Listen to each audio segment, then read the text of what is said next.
यहाँ पर Hisar HOU university के जो स्टूडेंट्स का धरना प्रदर्शन जो है वो जारी है, जहाँ पर आपको बताते चले कि स्टूडेंट्स ने सरकार पर धोखे के आरोप लगाए। 8 मांगों को मानकर सरकार ने स्टूडेंट्स के साथ समझौता किया था। स्टूडेंट्स के साथ सरकार ने वादा खिलाफी की। सरकार ने 8 मांगों में से एक मांग के चौथे हिस्से पर काम किया। इसके साथ स्टूडेंट्स ने ऐलान किया है कि धरना जारी रहेगा। सरकार ने धोखा दिया है और आंदोलन को और भी तेज किया जाएगा। तो स्टूडेंट्स ने सरकार के ऊपर वादा खिलाफी का आरोप लगाया और इसके साथ ही स्टूडेंट्स ने ये भी चेतावनी दे दी है कि इस आंदोलन को और भी तेज करेंगे और आंदोलन जो है वो अभी जारी रहेगा।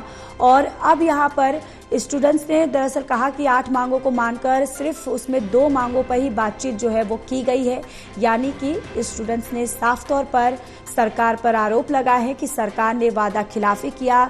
सरकार ने पहले 8 मांग जो है वो मान ली थी, जिसके बाद अब सिर्फ 2 पर ही बातचीत हुई है, जिससे छात्र जो है वो और भी इस आंदोलन को उग्र करने की, तेज करने की बात कर रहे हैं। छात्र कह रहे हैं कि अगर सरकार जो है अगर हमारी मांगे नहीं पूरी करती, नहीं मानती, तो हम इस आंदोलन को और भी तेज करेंगे।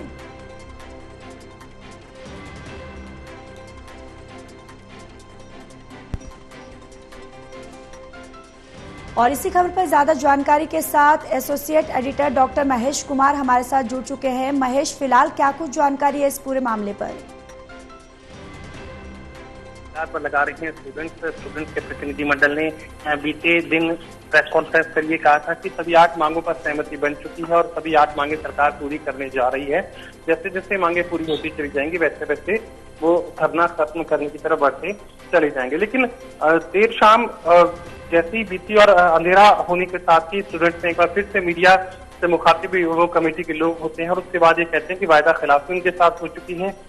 जो 8 मांगे पूरी की गई थी, जिस पे सहमति बनी थी, उसमें से सिर्फ एक मांग के चौथे हिस्से पे ही काम किया गया है और यही वजह है कि वो अपना धरना नहीं करने जा रहे हैं, अपने आंदोलन को और तेज करेंगे। बिल्कुल। और देखिए यहाँ पर साफ तौर पर जिस तरीके से छात्र ने सरकार पर वादा खिलाफी का आरोप लगाया और महेश, जिस तरीके से छात्र ने कहा कि सरकार ने 8 मांगों में से सिर्फ एक मांग के चौथे हिस्से पर काम किया है, जिस वजह से छात्र जो है वो और भी इस आंदोलन को उग्र करने की बात कर रहे हैं, तेज करने की बात कर रहे हैं। यानी कि कुल मिलाजुला के ये छात्रों का आंदोलन जो है महेश अभी फिलहाल रुकने का नाम नहीं ले रहा है, या फिर जब तक उनकी मांगे अगर सरकार की तरफ से नहीं पूरी की जाएंगी या फिर उनकी मांगों पर मीटिंग नहीं होगी या फिर बातचीत नहीं होगी, तब तक ये आंदोलन जो है ये लगातार जारी रह सकता है। देखिए, बातचीत का दौर तो खत्म हुआ। 8 मांगों पर सहमति की बात जो है स्टूडेंट्स की तरफ से कही जा रही है, अब उन मांगों को पूरा किए जाने की बात है। उग्र शब्द का इस्तेमाल तो नहीं करूंगा, लेकिन इतना जरूर कहा जा सकता है कि स्टूडेंट्स पीछे हटने के लिए तैयार नहीं है। साफ तौर से ये बात स्टूडेंट्स की तरफ से की गई है कि वो पीछे नहीं हटेंगे, आगे की रणनीति वो बनाएंगे और इस संघर्ष को और तेज वो करेंगे। उग्र शब्द इसलिए इस्तेमाल नहीं किया जा सकता कि किसी भी तरह की हिंसा का इस्तेमाल स्टूडेंट्स की तरफ से नहीं किया जाएगा। साथ ही बात कह रहे हैं कि गांधीवादी तरीके से अपने विरोध को आगे बढ़ाने की कोशिश वो करेंगे। लेकिन फिलहाल वादा खिलाफी के आरोप सरकार पर लगाए जा चुके हैं। अब देखना होगा कि आज 24 घंटे का वक्त है कि इन 24 घंटों में किस तरीके से सरकार जो है वायदे को पूरा करने की कोशिश करती है। ये स्टूडेंट्स की तरफ से भी किया था कि अब 1 दिन का वक्त है, क्योंकि 27 तारीख दी गई है स्टूडेंट्स की तरफ से। छात्र महापंचायत के बाद एक फैसला लिया गया था जिसमें कहा गया था कि तालाबंदी यूनिवर्सिटी की कर दी जाएगी, पूरा कामकाज ठप कर दिया जाएगा। यानी कल 27 तारीख और आज का दिन सरकार के पास है, आज की रात सरकार के पास है। अगर वायदों को पूरा कर दिया जाता है तो फिर उस तय कार्यक्रम से स्टूडेंट्स पीछे हट सकते हैं, वरना वो तय कार्यक्रम आगे बढ़ेगा। बिल्कुल। और लेकिन देखिए वहीं अब इस छात्रों का जो आंदोलन है महेश, इसमें एक राजनीति एंगल भी आ गया। जिस तरीके से सरकार जो है, प्रदेश सरकार का ये आरोप है कि अब कहीं ना कहीं जो विपक्ष जो है वो इस आंदोलन को कंट्रोल करते हुए नजर आ रहा है।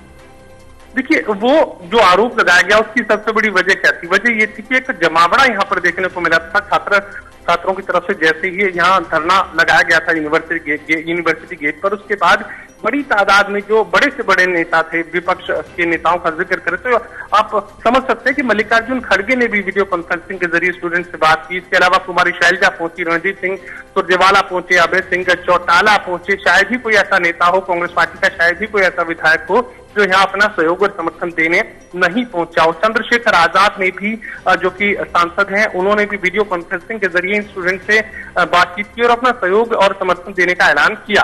तो साफ तौर से समझ सकते हैं कि राष्ट्रीय स्तर के नेता जो हैं इस विरोध को अपना समर्थन दे रहे थे। तो ऐसे में सरकार का यह आरोप लगाना लाजमी हो सकता है कि विपक्ष जो है स्टूडेंट्स के कंधों पर बंदूक रखकर सरकार पर निशाना साधने की कोशिश कर रहा है। लेकिन जो बातचीत का दौर, जो निर्णायक दौर था, जब छात्र महापंचायत की गई, उसके बाद करीब 2 घंटे तमाम ये नेता एक साथ बैठे हुए नजर आए, जिसमें किसान नेता सबसे ज्यादा बड़े चेहरे कहे जा सकते हैं कि राकेश टिकैत मौजूद थे, युद्धवीर सिंह संयुक्त किसान मोर्चा के नेता हैं वो मौजूद थे, जगजीत डल्लेवाल उस फैसले में मौजूद थे, और इसके अलावा जननायक जनता पार्टी के युवा प्रदेशाध्यक्ष दिग्विजय सिंह चौटाला भी उस बैठक में शामिल रहे। हालांकि ये 2 घंटों के तय कार्यक्रम के बाद करीब ये तमाम जो नेता है बाहर निकल जाते हैं। स्टूडेंट्स की कमेटी पर आखिरी फैसला छोड़ दिया जाता है और काफी देर यानी कुछ देर के बाद फिर स्टूडेंट्स की कमेटी ही निर्णायक जो फैसला है वो करती है।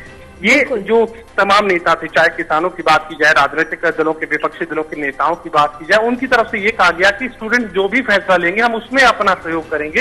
इन फैसलों में स्टूडेंट्स की तरफ से जो भी फैसला लिया जा रहा है, इन फैसलों में किसी भी विपक्षी दल के नेता की कोई भागीदारी नहीं है, कोई रणनीति नहीं है। ये जो भी फैसले हैं स्टूडेंट्स के अपने फैसले हैं। सिर्फ और सिर्फ जो किसान नेता हैं या फिर जो विपक्षी दलों के नेता हैं वो अपना सहयोग और समर्थन स्टूडेंट्स को देने का ऐलान कर रहे हैं, चाहे जो भी फैसला इन स्टूडेंट्स की तरफ से लिया जाए। यानी फैसलों में ये जो भागीदारी है, डायरेक्ट भागीदारी है, ये तमाम नेता नहीं ले रहे थे ताकि उनके पर आरोप ना लगे। स्टूडेंट्स पर जो है कंधे पर बंदूक रखकर निशाना साधने के जो आरोप सरकार की तरफ से लगाए गए थे, उन आरोपों को दरकिनार करने की कोशिश इन नेताओं की तरफ से भी की गई ताकि कोई आरोप स्टूडेंट्स को बीच में रखकर राजनीति करने का इन नेताओं पर, इन राजनीतिक दलों पर, इन किसान नेताओं पर नहीं लगे। बिल्कुल। और महेश, देखिए जिस तरीके से अब छात्रों की तरफ से सरकार पर यह आरोप लगाया है कि उनकी मांगे मानी नहीं गई और वादा खिलाफी किया गया, लेकिन सरकार की तरफ से इस पूरे प्रकरण में अभी तक कोई बयान सामने आया है? देखिए, पूरा एक दौर यहाँ पर देखने को मिला है। 2 दिनों तक 3 कैबिनेट मंत्री और 1 विधायक, भारतीय जनता पार्टी के नलवा से विधायक रणधीर पंजार, इसके अलावा कुछ देर के लिए भागीदारी यहाँ पर देखने को मिली थी रणबीर गंगवा की, पीडब्ल्यूडी मिनिस्टर हरियाणा, सामाजिक न्याय एवं अधिकारिता मंत्री कृष्ण बेदी और शिक्षा मंत्री महिपाल ढांडा। ये कैबिनेट मंत्री 2 दिनों तक हिसार में ही बने रहे और सुबह से लेकर देर रात तक, पहली मीटिंग तो रात 11:30 बजे तक चलाई गई और दूसरी मीटिंग भी करीब 7 से 8 घंटों तक चलाई गई। तो ऐसे में यहाँ ये समझा जा सकता है कि बातचीत का एक पूरा दौर बीत चुका है। हर संभव प्रयास सरकार की तरफ से किया गया कि इस मामले को सुखद तरीके से निपटा दिया जाए और जो भी मांगे स्टूडेंट्स की तरफ से सामने रखी गई हैं, उन तमाम मांगों को पूरा करने की हर संभव कोशिश सरकार की तरफ से की गई। लेकिन अब एक पेचीदा स्थिति यहाँ पर नजर आ रही है। स्टूडेंट्स कह रहे हैं कि सरकार ने जो है तमाम मांगों को मान लिया था। 6 महीनों की छुट्टी पर यूनिवर्सिटी के vice chancellor professor BR Kamboj को भेजने का फैसला हो चुका है, लेकिन उस फैसले पर नोटिफिकेशन नहीं किया गया, जिसकी वजह से अब संशय की स्थिति स्टूडेंट्स में देखने को मिल रही है। शक जाहिर कर रहे हैं स्टूडेंट्स की, जो वायदा किया गया था सरकार उन तमाम 8 वायदों को पूरा करेगी कि नहीं करेगी, उन 8 मांगों पर क्या कुछ सरकार एक्शन लेने जा रही है। फिलहाल एक हिदायत भी है, एक चेतावनी भी है स्टूडेंट्स की तरफ से, एक रिमाइंडर भी आप कह सकते हैं कि